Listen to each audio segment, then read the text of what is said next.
maishani. Mwanga wa nuru yake uangaze ndani ya moyo wako, uangaze kote kote, ndani na nje, atakubadilisha. Utaitwa jina, wewe ni Kristo, jina lenye thamani. Ukikutana na Yesu, mambo yote yanabadilika. Sauli njiani Dameski alikutana na Yesu, akaitwa jina Paulo, mshuhuda wa Kristo.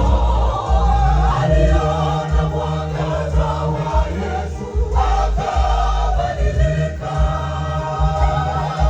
Ukikutana na Yesu, mambo yote yanabadilika. Sauli njiani Dameski alikutana na Yesu, akaitwa jina Paulo, mshuhuda wa Kristo. Aliona mwangaza wa Yesu akabadilika. Ukikutana na Yesu, mambo yote yanabadilika.